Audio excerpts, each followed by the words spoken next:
Sean todos bienvenidos a una nueva edición de Economía Digital con Aaron Olmos por la plataforma comunicacional de Punto de Corte Televisión. Mi nombre es Aaron Olmos, yo soy economista, docente investigador, locutor certificado UCB número 36940 y quiero recordarles nuestras redes sociales. Recuerden las redes sociales de Punto de Corte. En Twitter somos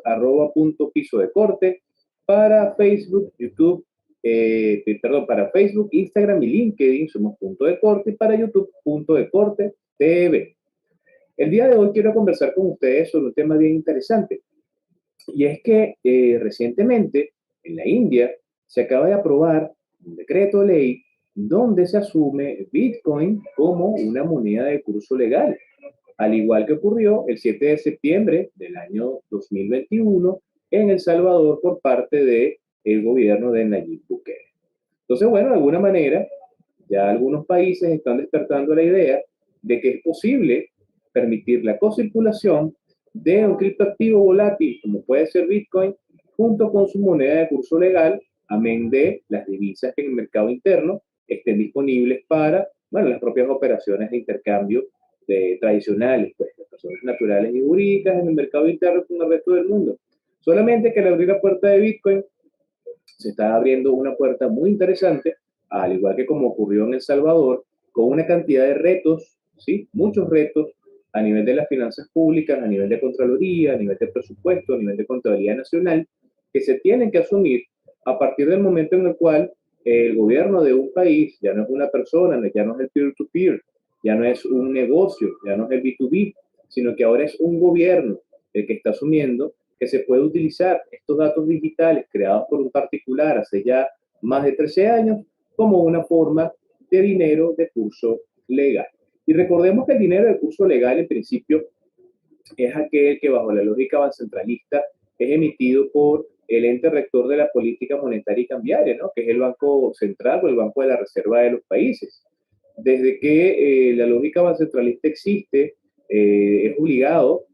por ley, por constitución y ley del propio Banco Central o del ente emisor, la emisión y acuñación de moneda y la aceptación por parte del mercado interno y público en general de ese territorio, de ese país, de ese signo monetario, bueno, como unidad de cuenta, reserva de valor, herramienta de presentación a nivel de estado financiero, todos estos elementos que conocemos de el dinero. La coyuntura en la cual se encuentra el mundo en la actualidad, luego de ya más de 2 años de pandemia, con buena parte de los países están acusando un increcimiento de la inflación motivado pues a las políticas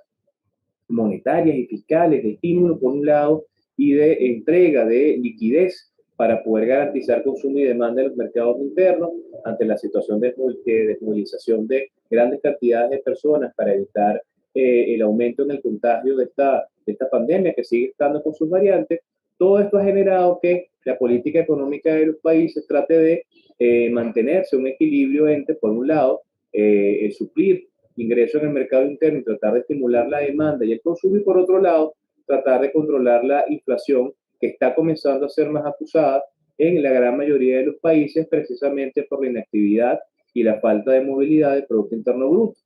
Lo interesante es que ante este escenario, algunas personas, generalmente en algunas comunidades, principalmente bitcoiners, tienen años antes de la pandemia, asumiendo que la propiedad de estos datos digitales y la acumulación de los mismos, al no ser centralizados y confiscatorios o generados por un gobierno central, significan pues un elemento de libertad en términos de las tomas de decisión y acción a nivel de sus finanzas personales. Muchas empresas comenzaron a asumir que era posible colocar en su balance no directamente Bitcoin o criptoactivos, sino pues el equivalente a esto desde el punto de vista del tipo de cambio que tengan los mercados a través de las plataformas de intercambio P2P. Sin embargo, algunos países como el nuestro, por ejemplo, poseen ya una norma contable para el registro de operaciones de criptoactivos propios, que es el caso venezolano, por ejemplo, abriendo la puerta tanto en el sector público como en el sector privado, porque la Oficina Nacional de Contaduría Pública en Venezuela también tiene unas normas para el registro de operaciones en criptoactivos, pues del uso de las criptomonedas a nivel general. Pero es que entonces el caso ya de El Salvador, que tiene el Bitcoin como legal tender, y ahora India, que lo asumió también, bueno, son por un lado un pequeño país en Centroamérica y por otro un país bastante grande, una cantidad de dificultades y problemas vinculados a nivel social, de pobreza. Sin embargo, un país que tiene un peso muy interesante desde el punto de vista de la economía global y el hecho de que se está asumiendo esto, un escenario de inflación cada vez más creciente, nos llama poderosamente la atención, sobre todo a entes multilaterales como el Fondo Monetario Internacional, al Banco Central de los Bancos Centrales, el Banco Internacional de Pagos, y sobre todo el primero porque el Fondo Monetario ya va en dos oportunidades que su directora general Cristalina Georgieva solicita a Nayib Bukele, directamente al presidente de El Salvador, que se abstenga de mantener Bitcoin como una moneda de curso legal. Recordamos que, otra vez, bajo la lógica bancentralista, el dinero es una herramienta que tiene múltiples usos. No solamente es medio de pago, reserva de valor, unidad de cuenta, elemento de inversión, de ahorro, para poder medir monetariamente el valor de las cosas, sino que desde el punto de vista político y geopolítico representa, ¿verdad?, una herramienta de poder y una herramienta de control en el mercado interno y externo, dependiendo de la fortaleza del signo monetario en función del tipo de cambio con el resto de las monedas del planeta. El caso de Venezuela es muy particular porque nuestro signo monetario ya tiene, por ejemplo, 3 reconversiones monetarias, cuenta con 14 ceros menos en ese proceso de reconversión. Y lo cierto es que en estos ya 13 años de historia de transformaciones monetarias del país por parte del Banco Central de Venezuela, todavía no se ha podido recuperar el valor intrínseco de la moneda. Es por eso que, por ejemplo, en el caso nuestro en el país, en Venezuela, hablamos de una economía multimoneda, donde ya no solamente se hacen operaciones en divisas, entendiendo que divisas son monedas extranjeras, principalmente dólar, peso colombiano, euro, real brasilero, en algunos casos directamente hasta con oro, y criptoactivos o criptomonedas volátiles como Bitcoin o criptomonedas estables como USDT. Y el reconocimiento de los gobiernos al fenómeno cripto y al fenómeno de las divisas en una economía multimoneda queda total y absolutamente evidente cuando su legislación trata de participar de manera impositiva en términos del cobro de impuestos, con alícuotas especiales, por ejemplo, al pago de operaciones que tengan un componente o estén denominadas al 100% en moneda extranjera o un criptoactivo a nivel formal, en el caso nuestro, distinto al petro, por ejemplo, para tratar entonces de generar ingresos por esa vía. Eso de alguna manera es una legitimación al hecho de que los criptoactivos sí están siendo usados en algunos países, por ejemplo, países hiperinflacionarios o con altos niveles de inflación, como un medio de pago formal y que en definitiva no depender de las políticas económicas de un país central que lo emite, porque es algo abierto, descentralizado, creado por un particular y que depende de la oferta y la demanda. Bueno, si bien tiene unos elementos de riesgo que hay que mesurar y tomar en consideración, también tiene unos elementos muy importantes de diferencia con el resto de los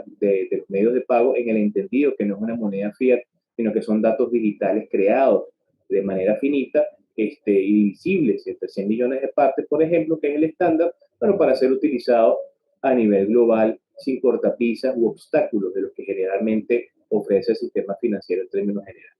Todos los problemas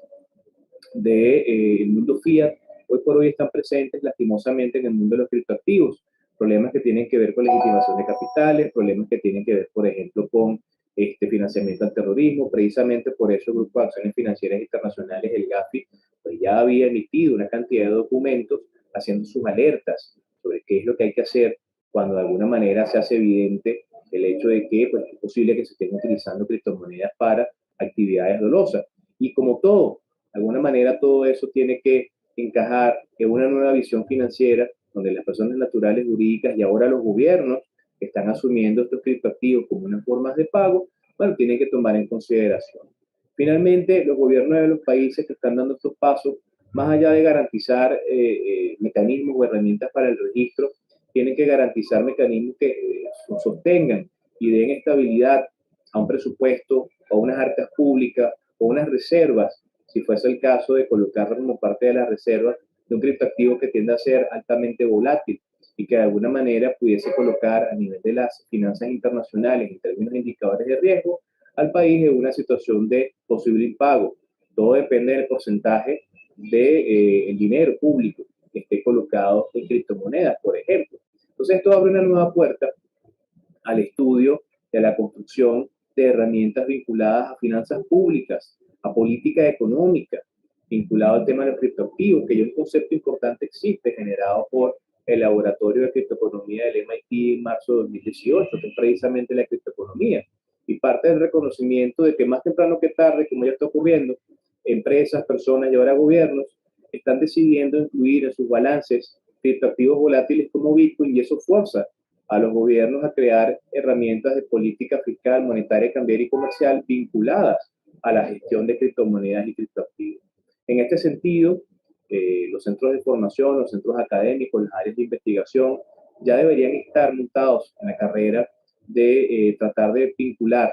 lo conocido en términos de teoría económica y gestión pública al tema de la gestión ahora de criptoactivos como parte del balance o inclusive como un desarrollo propio de actividades económicas que pueden ser consideradas incluso para estar y formar parte del Producto Interno Bruto de un país. En este sentido, es importante entonces recordar la gran necesidad que tiene la constante investigación y el ver cómo cada vez más algunos países se están abriendo a la aceptación y a la utilización de criptomonedas como un medio de pago que de alguna manera no tiene por qué rivalizar con su moneda de curso legal, sino que es una opción más que se estaría abriendo para personas naturales y jurídicas de manera sencilla en términos de la utilización de datos digitales que tengan un tipo de cambio en un mercado interno y externo, que evidentemente habría que hacer todos los controles necesarios para garantizar el buen uso de estos datos digitales. Finalmente, estamos a las puertas de una transformación muy importante de la economía global